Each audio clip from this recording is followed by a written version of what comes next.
Welcome back to Success on the Spectrum, everyone. I am your host, Brittany Frankum, for the day, and I'm here as usual with the lovely and powerful Lyndsay Erickson, Shay Wisdom, Morgan Monsees. And so today, really quick before we get started, we would like to give you a quick disclaimer. We had some feedback after the last podcast. We're getting deep, we're getting into some stuff. We are not doctors. We are not psychiatrists. We are not medical professionals of any kind. We are four neurodivergent friends that decided to take a conversation that we found valuable out of a group text and bring it to all of you guys. So if you're finding value in it, we're happy to jam on things offline and all that kind of stuff. But we're going to try to provide you resources, helplines, links, all that kind of stuff. But again, we are not academic or medical professionals, so please regard this as such and appropriately. So thank you for that. So without further ado, today we're going to be diving into what we're doing, what we've done, what works, what doesn't, as far as treatment modalities, support systems, and things like that. So Lyndsay, if you want to kick us off with support systems, it is all you. Yeah, awesome. That was a great intro. Yay. Okay. Babies first. That was Brittany's first intro, everybody. Okay. So man, past therapies. What have I not done would be a substantially shorter list. I have, and we're talking more everything from talk therapy to ketamine therapy for severe depression. I have done it all. To be quite frank, most of the therapies, most of the drugs that I've taken, all of those things, they really did lie in the realm of being misdiagnosed and under the anxiety, depression, that sort of realm. There's only one therapy that I have been fully consistent with post diagnosis for me that has been technically two, and I'm going to talk about the second one later. So, but the one that's been very, very effective for me has been EMDR. I have a coupling of early childhood trauma and autism. So, EMDR for me is a great pathway to being able to be present in healing from environments that have forced dissociation and all different types of subsymptoms to that, from memory loss to panic attacks, all in that realm. And I've been active with EMDR for 3 years now. And it's changed things for me. Just to give you guys a couple very easy, pieces. One of the best ones, here you go. I'll give you one example of something that you wouldn't think that this would help with. But I had some times growing up where food wasn't always a constant.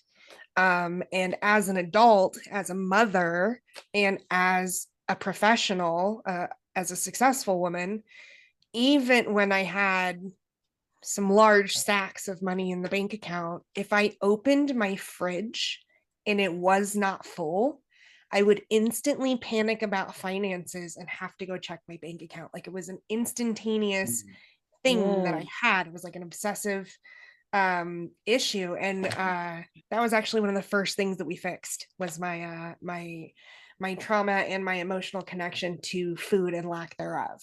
So kind of a cool thing. Anyone that knows Lyndsay knows you will never be lacking food if you are in her vision.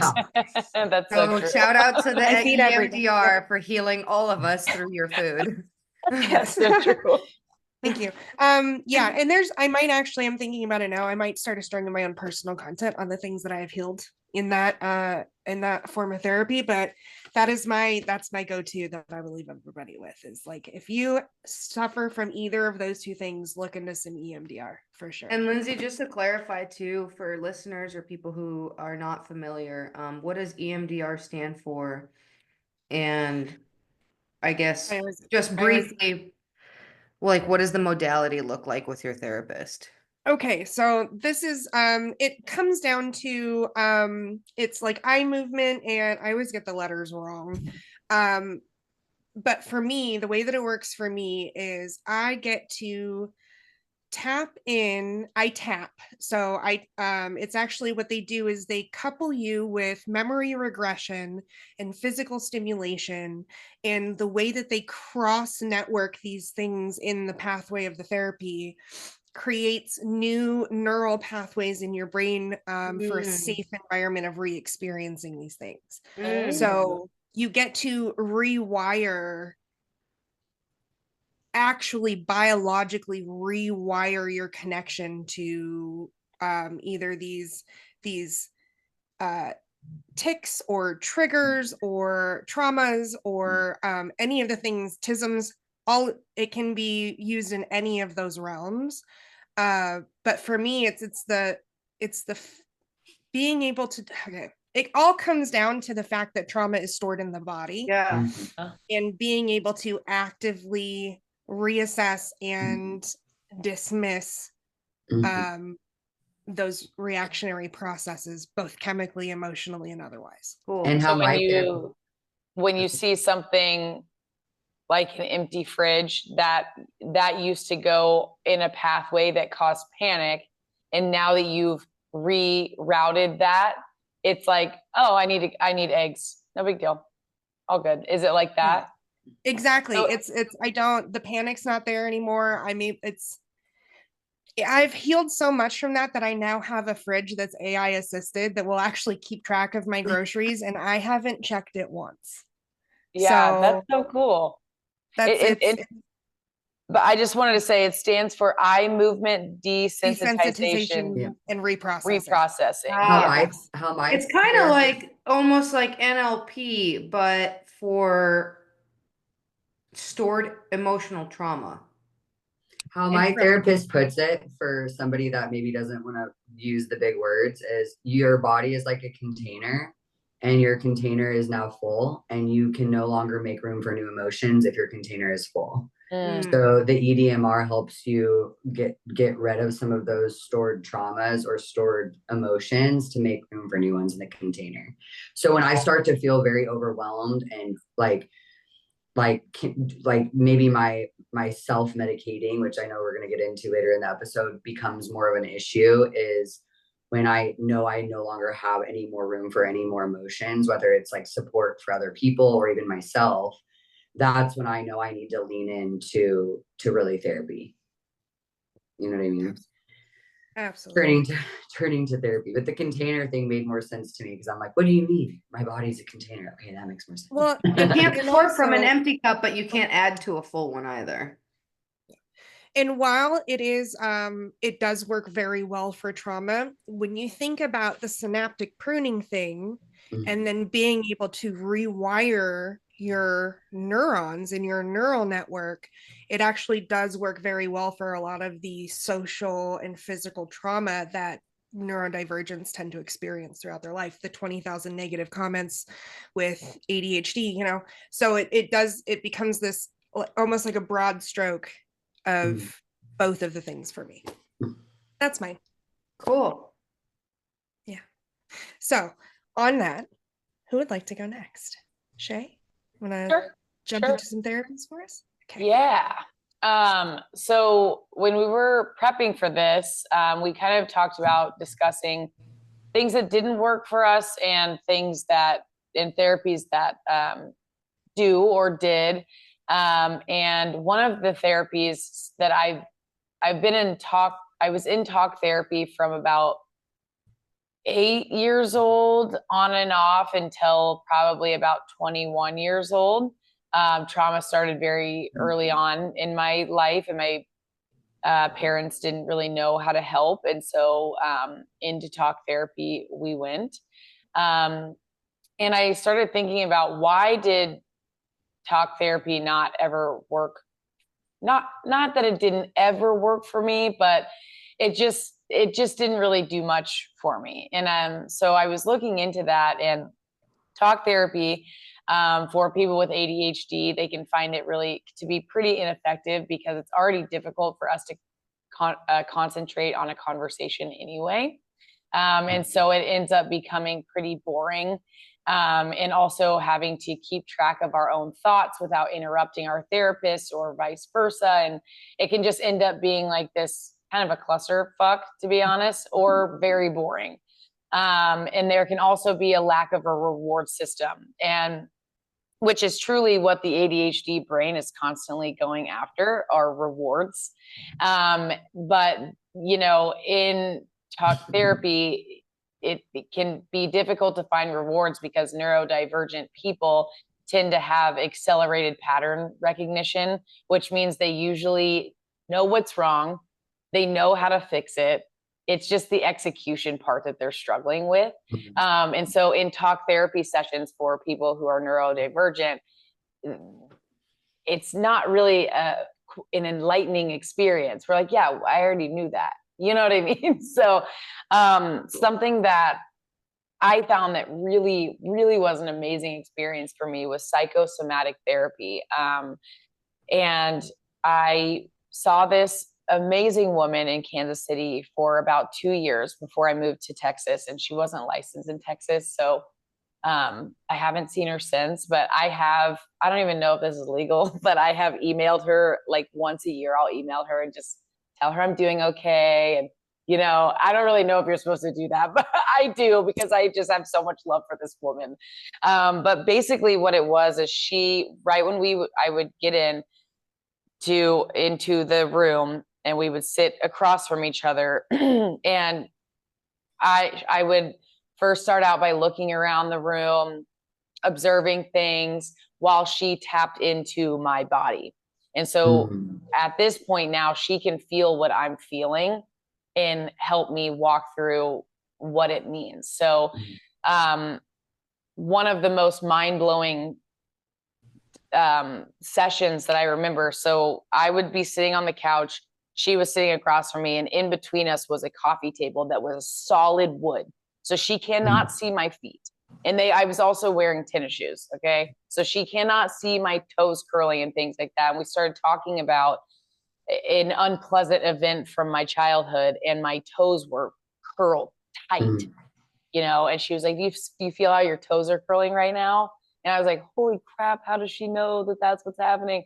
And she was like, you are in flight mode. You want to run. That's why your toes are doing that. And she taught me how to really pay attention to these little movements that my body is doing and why they're doing that. And it was great. I loved that type of therapy, and it worked really, really well for me. So I've never heard of that before. I took a note. That's really, really interesting. I've heard of like, you know, now on your like Instagram, sometimes you'll have like a somatic, like, practitioner. practice. Yeah. Or like you know, try this somatic whatever program. And it's like, you know, you're like doing a wall sit or whatever. And it kind of sounds basically like yoga that makes you cry is what I think. It sounds like a Reiki healing. Yeah. Like, yeah. Yeah. Yeah. That's what it was a great experience.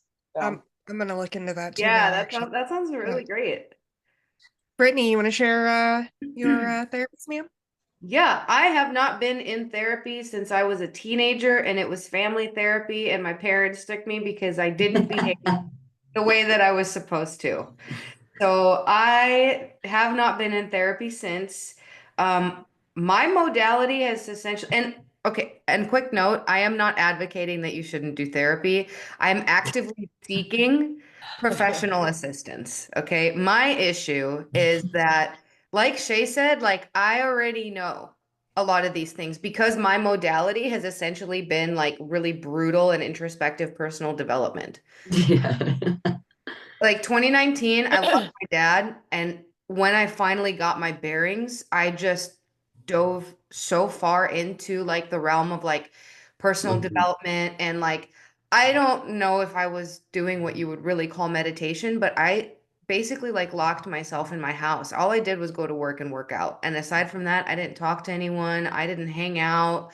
I was not available. And like all I did basically was like listen to podcasts, read books, like, you know, and because I have seen a lot of my best friends struggle with like addiction and stuff like that. And one of my absolute best friends in the world, I mean, her dad passed away a week before our high school graduation, and it took her like 10 years, if not more, to recover from like the addiction that ensued from that. And so I have seen grief be mishandled in such a way that it will absolutely derail anything that you could ever think to accomplish. And my dad always said to me, Brittany, you can do anything you want if you put your mind to it. You can do anything, you know? And so, like, in my back of my head, I was like, the only thing that I can basically do is like lock myself in with myself and go real deep, you know? And Which that's is very brave, very, very brave. Some people absolutely cannot do that. I prefer it because I don't trust anyone else to get there with me. And this is why I've struggled finding professional help, is because I feel like it has, for me, it has to be like on an intellectual and philosophical level, where like someone has the intellectual capacity to dive deep with me into themes and into things that like go beyond like my feelings. You know what I mean? And I struggle to find I struggle to find people that I can have that level of discourse with in a professional realm, because especially once you're like just going through like here's the paperwork and here's the intro consultation, it's like you need someone that will really open their heart and soul and ears to listen to you. And I just, unless I find someone that I vibe with, like I'm not going to do that. So anyways, that being said, that has been kind of my modality, is just diving really deep in like personal development. And, you know, specifically some things that have helped me as well with that is like supplementation, like very specific supplementation. If you know me, you know I love my supplements. And a lot of those are cognitive focus. So it's like the cognitive focus aspect and then also the gut health aspect to it. Because what I've realized, especially over the past 3-4 months where I've had like a flare up, is that my gut health has negatively impacted my ADHD symptoms. I have noticed a lot more brain fog, executive dysfunction, all of these things ever since I've had like this kind of flare up with my gut. So some of the things that helped me a lot is lion's mane. And we can talk a little bit more about this another time because I don't want to go too far in, but lion's mane, omega-3s, vitamin D, alpha brain helps me. I've just started taking that pretty recently. And you know, like psilocybin microdosing, that helps me as well. And so that has kind of just helped me like even keel, focus, I guess be a little bit more like intuitive and present. And then physical fitness, like lifting, working out, you know, do whatever you want. If it's yoga, if it's whatever, anything that like forces you to connect with your body. And for me, also lifting, you know, when I used to power lift and things like that, it was also a form of like pain expression and pain management in a healthy way. You know, because I had some self-harm when I was a kid and I was an adolescent, like 7th grade, 8th grade, you know, when I was younger like that, and I didn't really have any regulation mechanisms. And so lifting, specifically weightlifting, became that regulation mechanism for me. So that those are my two big ones. So two things I wanted to say is those therapists who are going to kind of break the rules and dig deep with you because they have this true desire to help people and to really break you open are like the ones that like don't accept insurance. So like usually like those somatic type of therapists who are on very spiritual. A couple years ago when I was trying to figure out a new therapist when I moved to Texas, I tried 2 in a couple months. The first one I was like, what? This is so lame compared to what I had been going through in Kansas City. And it was just a talk therapist. And she handed me this worksheet and I was like, okay, got a different therapist. And she handed me the same worksheet on the same session. And I was like, okay, the cookie cutter treating me like I'm just another patient. And this is what we do with our patients. And it's like the public school system, like do not go. Yes. No. I want my therapist to break the rules. I want them to go color outside the lines. Like, let's get in there, you know? Yeah. That's totally true, Exactly. Shay. I 100% agree with that statement where it's like, I never even liked the idea of therapy. until I found someone that was willing to go be a little bit of, the rule breaker, the spirituality side of it. Yeah. So I just want to throw in to the hat here real quick. In one of our very near upcoming episodes, one of our guests is going to be a somatic energy coach, and she coaches Mark Bench. So we're going to hear from a somatic energy coach for a very successful CEO that does work in the realm of neurodivergence. So kind of exciting on that one. We will update more as that develops, but I'm connecting with her literally today. So Yay.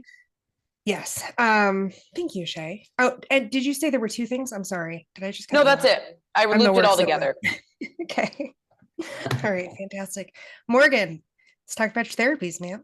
Yeah. I love kind of a couple things that Brittany and Shay both said, and you too, Lyndsay, but I feel like really my journey to therapy was solely because of my journey in entrepreneurship.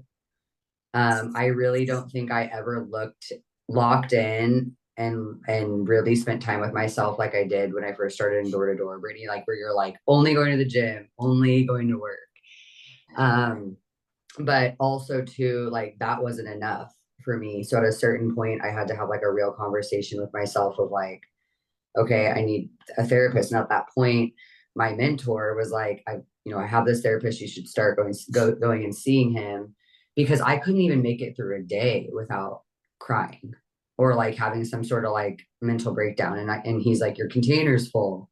And I'm like, what are you talking about? Like, like, so I think really therapy has sometimes this stigma from where I'm from. And like, if you have a therapist, something's wrong with you and all these things. So when I started connecting more with my spiritual side and then understanding that there were therapists out there that connected the two, I was like open to that, right? Like completely open. Like, what can you do to fix me?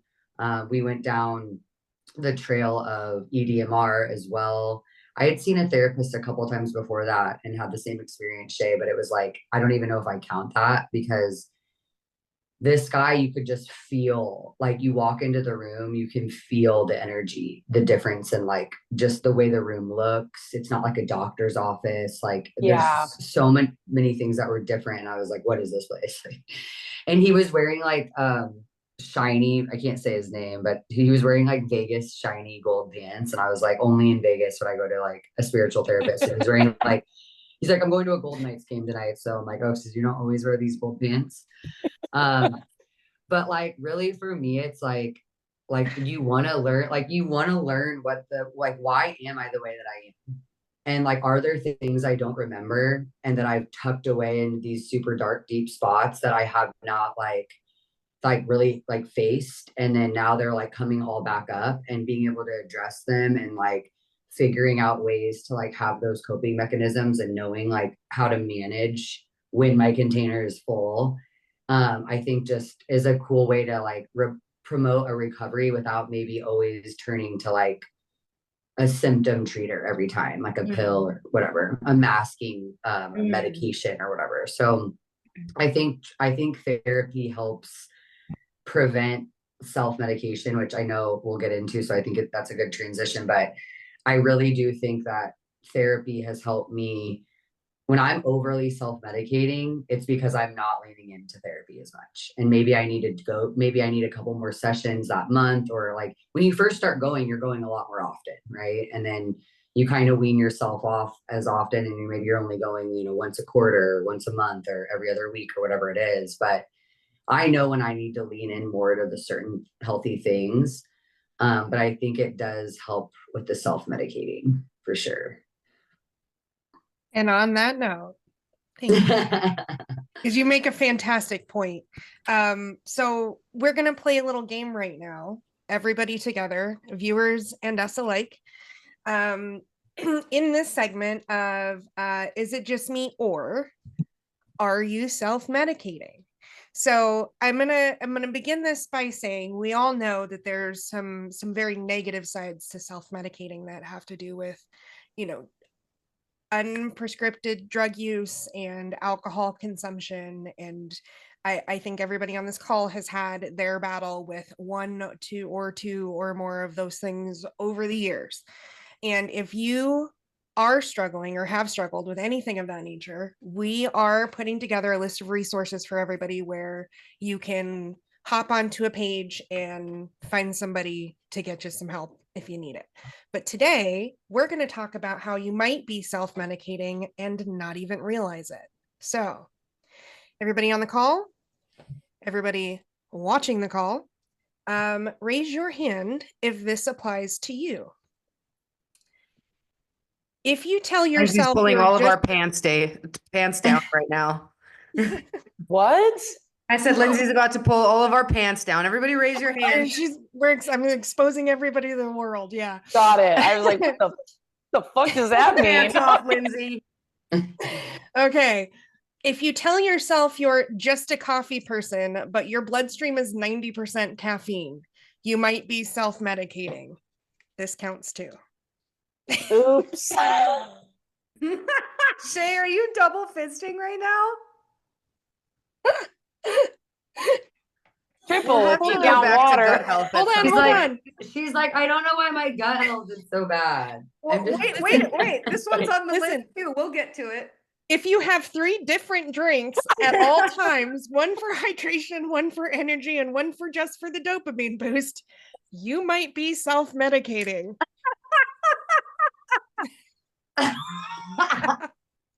Oh no. This is a personal attack on me, this one. If you've ever thought I function better when I'm sleep deprived, you might be self-medicating. I If work you straight off say 3 hours. if you say it's just a glass of wine to unwind every night like it's a ritual, you might be self-medicating. If you start 10 new hobbies or 10 new sales items a year and hyperfixate on them until they become expensive problems, you might be self-medicating. Well, not expensive problems, but mini projects. Yeah, some of we've had some. If Well, you just Well, I had a girls blitz that cost me a little bit of money. I'm just saying. Oh yeah. If you just need something to take the edge off, but that something is sugar, impulse shopping, or scrolling TikTok for hours, you might be self-medicating. Your emotional I didn't hear support you water mention bottle. acquiring plants, so that one doesn't apply to me. I haven't gotten there yet. sounds like an expensive habit or hobby to me. Not if you just rip the cutting off of the plant that you want and not buy the plant That's fair. and then When we went to propagate lunch, it. when we went to lunch, you stole a She's leaf. prop lifting. She did at a fucking restaurant. She was like, "Do you think I'll get in trouble?" I'm like, "It's a leaf. Just take it." I did. Yeah. You can actually get in trouble for doing that at plant stores, just so everybody knows. Oh no, it was a Hey. restaurant. Yeah.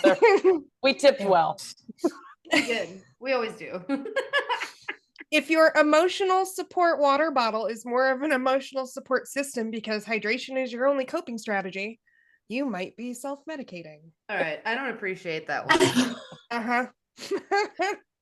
Guppy. Ignore her, Cuppy. Uh-huh. If your gym membership isn't about fitness, but about chasing that sweet, sweet dopamine hit, you might be self-medicating. Yeah. If you don't technically have a nicotine habit, but your vape is always within reach, you might be self-medicating. Yeah, it's called an adult pacifier, okay? This one hurts my heart a little bit, and it's the last one on the list here. But if you tell yourself you're just a night owl, but really you're avoiding your thoughts before bed, you might be self-medicating. We're not going to talk about how many loads of laundry I do before bed every week so that I don't have to sit with my thoughts. Oh, do you also? Dude, I do that too. like I really thought that late, I so thought it's that not that was dry? just I thought that was a productive thing to do. Ah. Being productive. That's all the the tricks time. that we tell ourselves, though, isn't it? When we're like low key doing something that maybe isn't the best for like our routine or sleep habit or circadian rhythm, whatever, but you're like putzing around doing laundry or cleaning or something that's like not on fire but can totally wait, and you're just like, no, this is right now is when I have to do this laundry at 11:30 at night. Yeah, I don't think I've ever just FYI, I'll put it out there. I've been super depressed lately, which we're working through it. I'm going to be fine. But yesterday, John left to go on a bike ride, and I scrubbed the cabinets in my kitchen. Yeah, I have never scrubbed the fucking cabinet in my life. Squeaky clean over there. Scrub the cabinets. And now I'm realizing in real time, I was like, oh, I didn't want to sit here by myself. 100%. Yeah. So I have one more for you, and it might tie into that just a little bit. If you find yourself intentionally dissociating or checking out from reality when you just don't want to be here, you are 1000% self-medicating. And I'm guilty of that. Yeah. Oh my God. I did that for It's just more interesting here I did than that it is for in whatever social situation you've been forced into. dude, and what is honestly, and we don't have to get into this either, but like what is the association with like women in our cycles in that disassociation? Because I'm telling you, there's some months where I'm unbothered by my period, but then there's other months where that luteal phase is a complete dissociation from everything. Like I could go out with like friends and have dinner, or like when me, you and Lyndsay, Brittany, when we went out to dinner, I was disassociated that day. Completely fine going to dinner with my friends, but anything else like work related, like can't accomplish anything. Like basic phone calls Because going out with us, and for me, is soothing. we're filling our cups. Yeah. We don't mask Comfortable. here. Yeah, like Yeah. we don't have to like be a certain way around each other. Well, you and know? I needed Like I it's needed not physiologically exhausting to Yeah. be around each other You because don't need to gather energy to be with us. Right. Yeah. No, I needed to go hang out with you guys to avoid completely disassociating by myself on a Friday evening. Yeah. So that's the healthy thing to do, is go find your support systems, right? So that's actually a great transition for our next little segment here, which is my first data dump. And I'm going to data dump something personal. It's not something I'm learning about right now, but it is about dissociation and how I've managed that. You guys ready for this? super ready. Okay, so this is a process that we started about 2 years ago, my therapist and I. I'm not going to put her information up because she has got a waiting list. She is not accepting any new clients right now, but I will let everybody know that I found her on betterhelp.com. She's not on there anymore. She's fully private practice now, but that was my resource for her. So we will tag them also so that everybody has access. But I am really bad about dissociating to the point where like I'm missing massive chunks of my childhood memory. And I do it daily. I actually got hit on the gym not too long ago, and it was like a fully autistic moment because this guy thought that I had been locking eyes with him all morning, and I really was just dissociating between sets and not even here. Like, dude, I've never seen you before in my life. I'm sorry. Like, so it's bad for me, and it makes it difficult to maintain relationships, just daily being present. And I have built a life now that I have a lot to be present for all the time. So we had to figure out a way for me to combat the checking out and letting my brain just be wherever it wants to be. We had to give it a formulated system to operate under. So I'm going to share you guys the house in my head and the way that it works. So, Quick question. yes. Is the disassociation equal parts trauma and autism, or is there an off kilter there, or like There's no way to know that. Okay. Yeah. So even if you just have trauma, you can also, and then it comes with both, right? Okay. Yeah. And probably pretty equally, I would say, like somebody that is autistic in the way that I am, and somebody that's as traumatized as I am, they probably do experience that equally if you separated those two people, I would say, because I can tell when it's happening, what's caused it. Like, I know my trauma triggers because my body reacts differently, and I dissociate out of panic. The rest of the time I dissociate out of boredom, discomfort, too much taxation on my brain space, like too much RAM running and too many windows open. And then emotionally uncomfortable moments too, or like times where I fear like rejection. It can happen in any of those moments.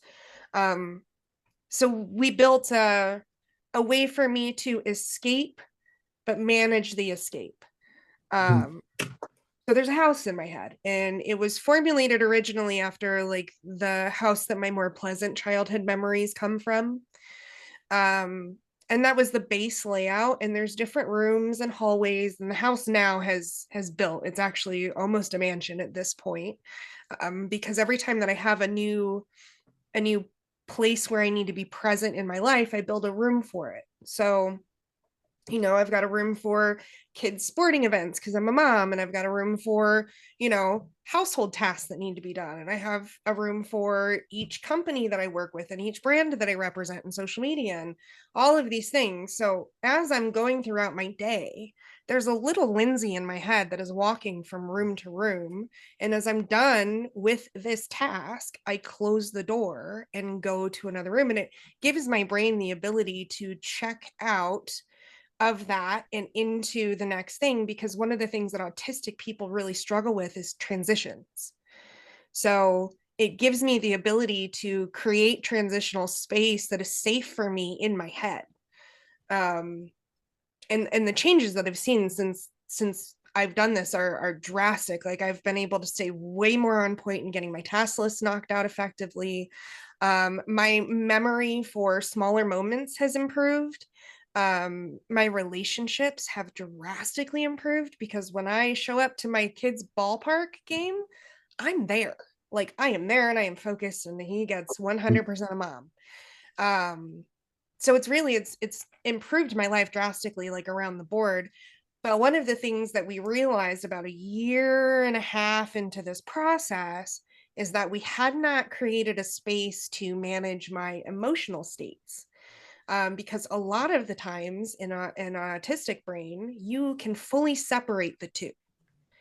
So you can have a full running comprehension of the things that are happening emotionally and a full running biological presence of the things that are happening physically, and they don't always have to match. So I can be walking through the house, going through all the tasks just fine, and I look just fine from the outside, and everybody thinks I'm doing great. Don't know how you do it all. But emotionally, I'm depressed and rotting in bed for 3 days after a social appearance. And like, you can't see that part of it when I'm managing the house. So what we did was we planted an emotional garden in the backyard. And anybody that knows me knows that I garden in my backyard physically. Like I've got vegetables growing outside right now. So it's something that is comprehensible to my brain. I understand the way that a garden works. So the garden in my backyard I've got fruit trees that will bear fruit, and those are in the way that it works for me, it's the fruits of my emotional labors. So the trees are my emotional input for my children and my businesses and the things that I know it's going to take a long time to grow, and they maybe only harvest once a year, but they're there and I know when I need to tend to them, right? And it keeps me more emotionally aware of the connections that I need to maintain also, because emotional permanence is something that I struggle with. And then I've got rows of vegetables and herbs and things of that nature. So they're more low lying. They need to be tended to daily. And that comes into my, I have a row for joy. Like, am I tending this row once a day? Am I making sure that this row is growing the way that it should, and it's getting enough light and nourishment and water? And then when I have bad days, I also have the knowledge that like every garden needs rain. And so I have that to like kind of like pull me through, knowing that like these are the things that my brain needs to be able to consistently harvest what I need emotionally to keep myself balanced.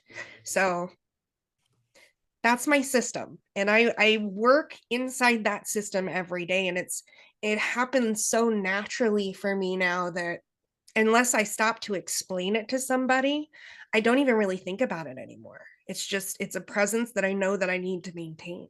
And I think how long did you that's- build your house?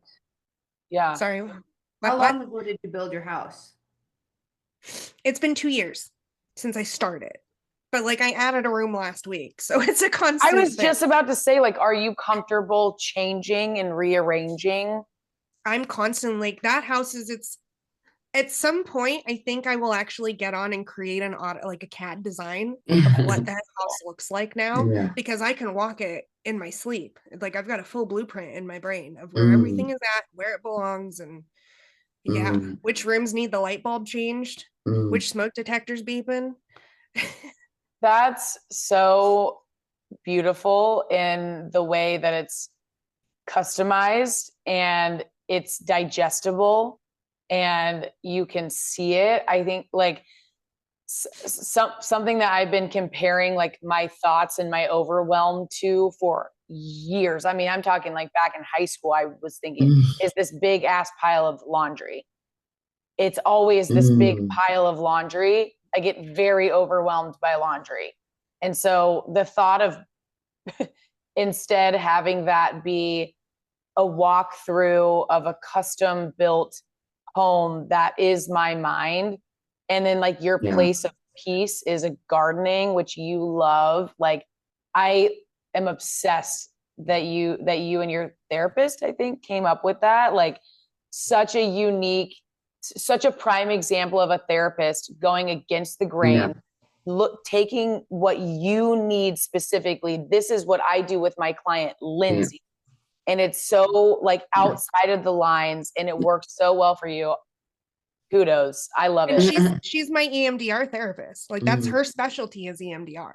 So that's how we started and where this is like built from. That's why I advocate for it so heavily, but it is beautiful. I love it. I love that. That's amazing. I'm so proud of you. That's so awesome. Thanks you. Because it takes work to build a house, whether it's in your head house or a real house or whatever metaphor you're using. It takes time and effort and energy and true love to build a home. So I'm really, really proud of you. Being to intentional. maintain it. Absolutely. Oh, thanks. Now I'm gonna cry. I also have been very emotional lately, so I don't know what's going on. So everybody out there, excuse the tears. I'm not always this emotional. I feel like we all kind of have been. We've been talking about this for like a couple weeks. Just like we're confronting a lot of things right now too. Cosmic, karmic. I don't know, man. There's like between the full moon and the who knows? I was so why was January? January I was bummed out. Sorry, Morgan, go ahead. I was gonna say January was also like 5 or 6 weeks long. I thought it was like a week long. Well, like I thought it was just my luteal phase was extremely rough. And then I started my period and I was like, okay, like I'm feeling better. And then it just came right back. Like yesterday I woke up and like, bless his heart, I finally like got out of bed. I sat up and John was like, you're not good today. And I was like, no, I'm not. Like very emotional lately. I'm like, I don't know what it is, but you know, you guys are kind of feeling it too, which brings me a little bit of comfort. I'm like, okay. It's not just you, Shay. Everyone. Yeah, I have no idea. We need something to blame. There's got to be like something in retrograde or something. I don't know which one of us is like the tarot nerd or whatever. I can't keep up right now. Lyndsay, find out. Gatorade's in the microwave. We need something to blame here. Okay. There's should we do it? Cosmic gate portal. I think I have my tarot cards here too, which is maybe during Yappy Hour. Yeah. We'll do that sounds good. We'll do it during Yappy Hour. I love doing those too because they honestly normally is so spot on and relevant to the scenarios. I would be interested in doing like a pull that had, you know, something with all four of us. Like I'm gonna do a collective pull for everybody that's watching. Yeah, that's fun. I love that. Okay. All right, y'all. Well, thank you everybody for letting me share. Thank you for sharing. It's actually the first time I've really fully talked about that publicly. So cool. Maybe there will be more gardens out there someday. All right, so that's going to bring us to our last segment for today, which is share your spectrum. And I think this might actually be relevant to part of the reason that we are feeling so much, at least the four of us for sure, collectively right now, is that this podcast has forced us to confront some things personally and publicly. And we've been learning some things, and I've found a lot of joy in it so far. But one of the things we're going to do on Share Your Spectrum today is that we are going to share what this podcast has brought for each of us from our own perspectives. I will start it off because I will transition out and into Yappy Hour after this. For me, I'm going to keep it very short. I have learned so many new things just in the short 4 weeks since our pilot. So we've really only filmed 4 of these and some Yappy Hours now. And what I've learned so far is that we're not alone in this. So none of y'all out there are alone in it either. And that we might actually be bringing into the public realm a digestible form of manageable neurodivergence. And I'm going to get emotional right now because I'm going to share one thing. Anybody that follows me knows Morgan and I actually did our vision boards together at the beginning of this year. And one of the things that I put on mine, and it's one of the largest things on there, it says the original influencer.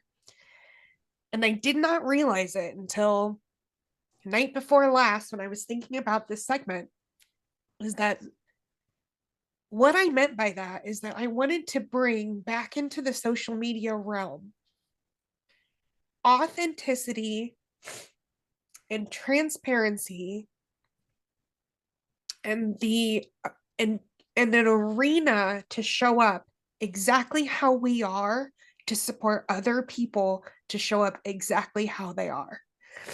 And I think that is what social media influence should be. Mm-hmm. So that's what I'm getting from it. We're clicking off another thing on the vision board. So pardon the tears. I'm a little emotional. I'm very emotional about that right now. Very. Because I think that if the 4 of us were to write down what we want this podcast to result in long term, it would be life-changing for many people. So that's what I'm getting so far. I love it. And I think I can speak for Morgan, Brittany, and myself that it's an honor to be here with you. When I got added to the group chat and this idea came along, I was like, oh, I can't believe I get to be a part of this. And so I'm really honored to be here and to be on this movement with you. Because I think, you know, as much as people say it and it's becoming almost cliche, it's very true. The internet needs more authenticity. And, you know, like even just like random things, like I used to follow this one couple that this was back in 2017. I was dating a totally different person and we were really struggling in our relationship. And it was a couples Instagram. And I read their books. I bought their journals. I did everything they said to do to help fix my relationship. Boom, one day they posted that they were getting divorced. And I felt like my fucking world came crashing down.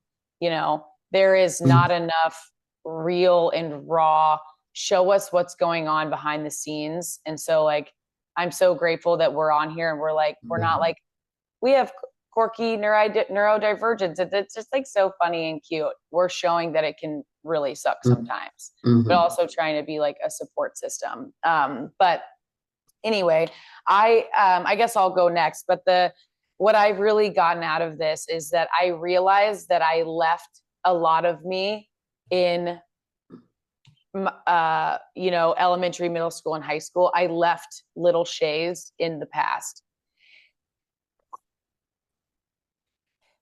Whoa. And because of this and being able to talk about it, I have gone back and tried to go and hang out with her more and get her to come here. I left her because I was ashamed, because I thought she was stupid, or because she was never going to make it, or she was just an impulsive, annoying this or that. And so I would be like, just stay away from me. And like looking back, like I love her so much. I loved all of her so much. And one of the things that I've really regretted was this like high school version of myself who was like too cool to pay attention in school. And so, but looking back, I was overwhelmed and I didn't understand. And so I just gave up, you know? And so one of those things that I've gotten from the podcast is I was like, God, I really wish I would have paid attention in history class, because I wish that I knew, how did I get here with a closet full of clothes and this container and this phone that I can act? How did we get here? And so now, like once a week, I've been sitting down for like an hour or two if I have the concentration for it, and I just pick an era in history, and I've been learning on my own. And I'm like, just because high schooler Shay was lost and didn't know how to sit and pay attention and to retain information doesn't mean that you can't learn now. And so because of this, I have been teaching myself the things that I wish I would have had the capacity to retain in earlier years in my life. And so that's been really fun. I just like got out of the Roman Empire era and I was like, this shit was crazy. And it's like been really fun to learn, and like to also go back and let her know that she wasn't stupid. She was overwhelmed, and she had a diagnosis that no one knew how to help her with in the early 2000s and 2010s. So it's been a very so healing experience for me. Shay, you just inspired the hell out of me when you talked about all the little Shays that you're going back and loving on and hanging out with, because I don't really love all the little Britneys yet. And you know, when things get really overwhelming, like I feel myself getting back into that like adolescent childhood mindset. And it's like really devastating, because I'm like, man, I thought I wasn't her anymore. And what you said just made me realize, like, I am her and I'm all the hers, you know? So you may not be her, but she is you. She helped you evolve into who you are now. Yeah. And I think that self-hatred is such a part of every human being's journey. I think everybody has felt hatred for themselves at some point, some people more than others. But the fact that you got to where you are now wouldn't have happened without all of them.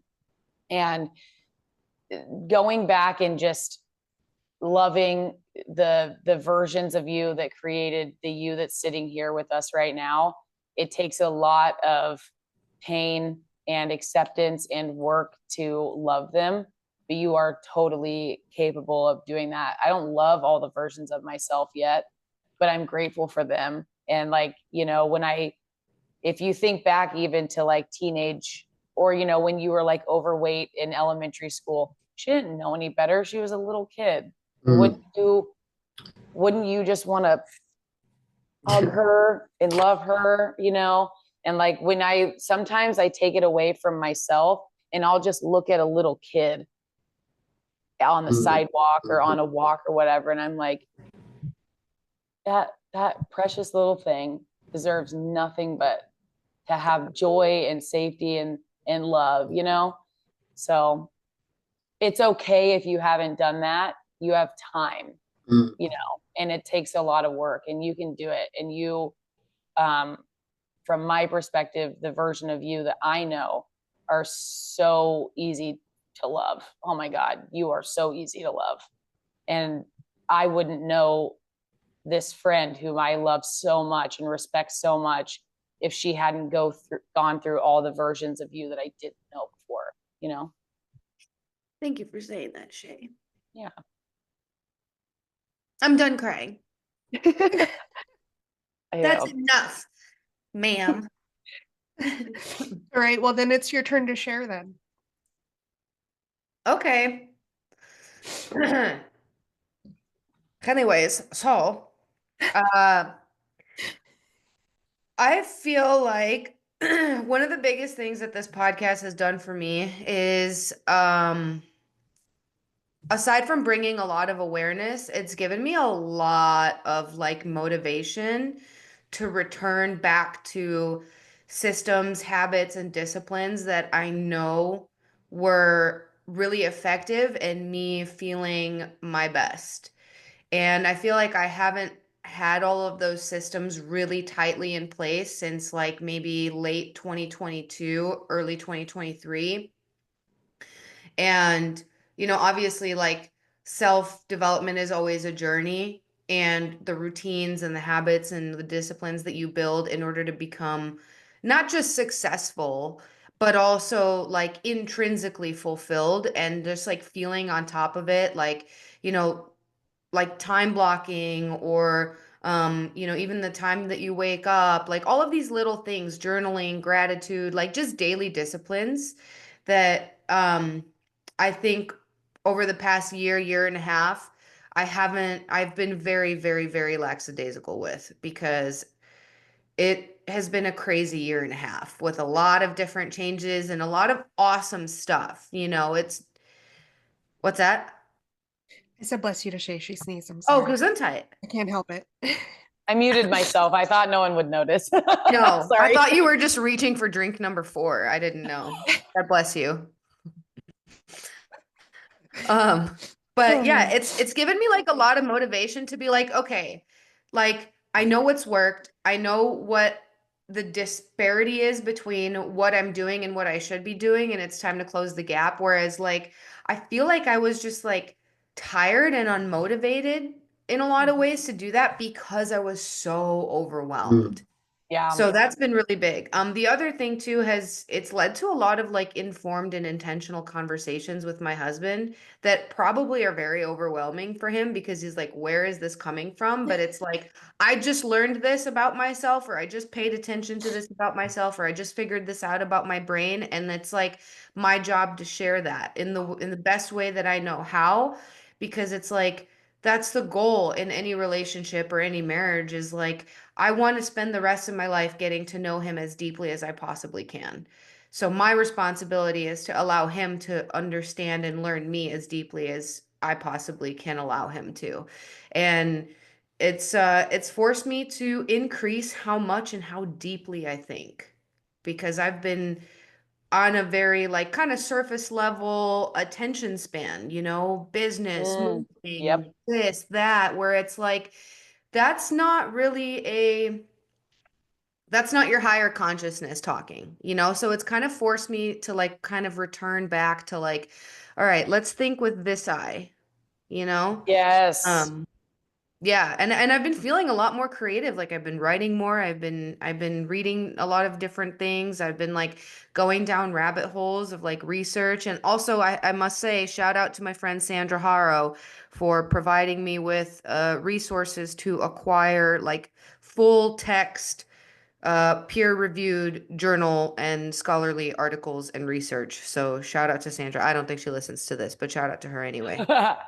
Um, Sam, and fantastic. scene. Mhm.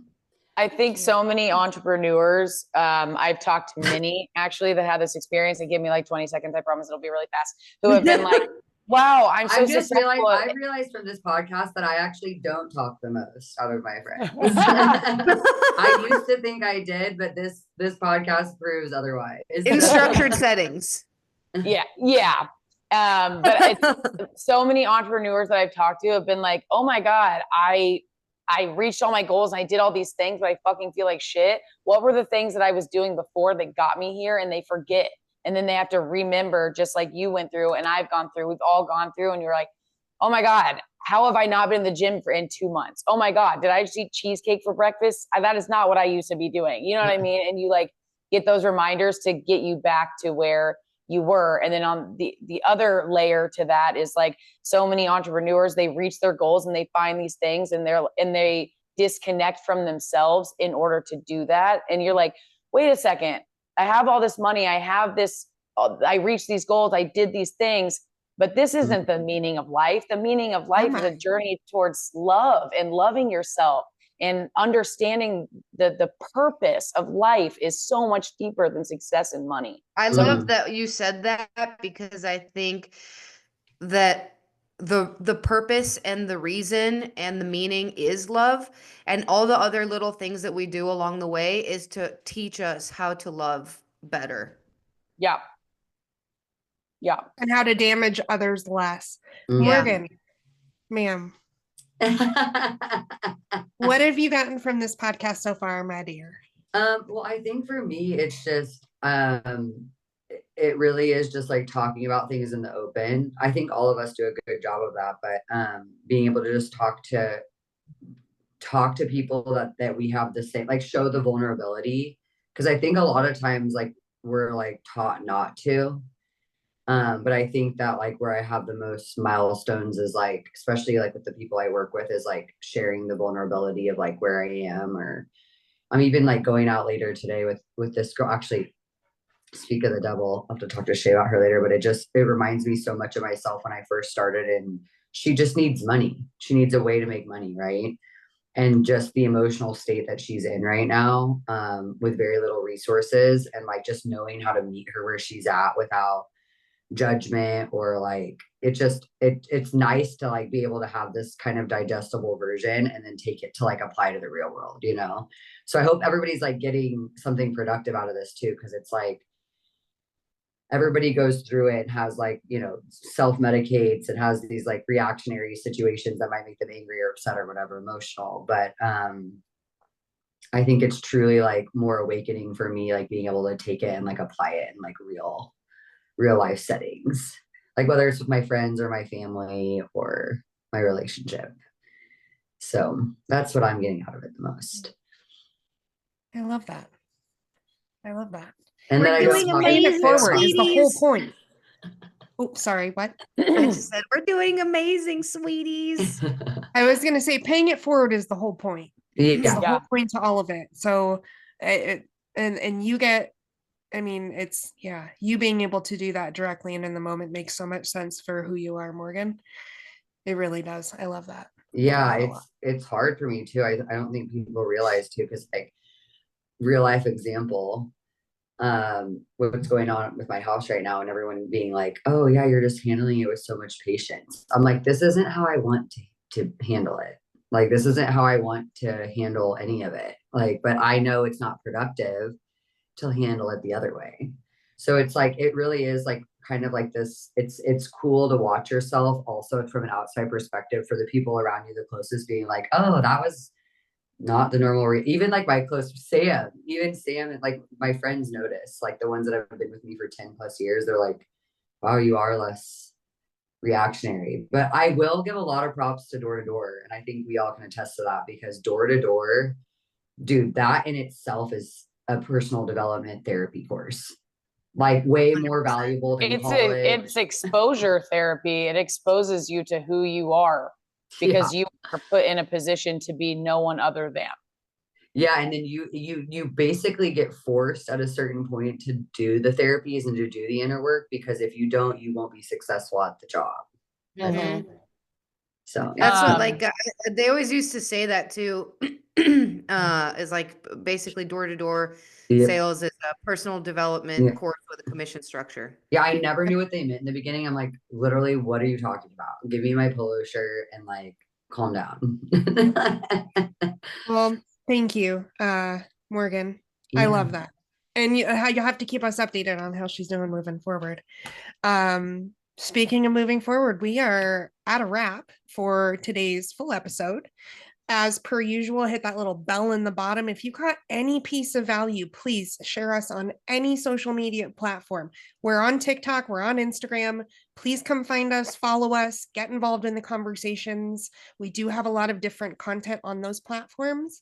And if you're brought to hear from those platforms, Thank you, because we appreciate you being here. Like, share, follow, subscribe, rinse, repeat. You know what to do. Coming up next, we are going to actually pause the camera. We're probably all going to take a quick potty break, and then we're going to be on to the yappy hours. So make sure you're watching those as well. I'm going to go get the tarot deck ready. Yes. See you next week, y'all. Bye, You guys guys. will all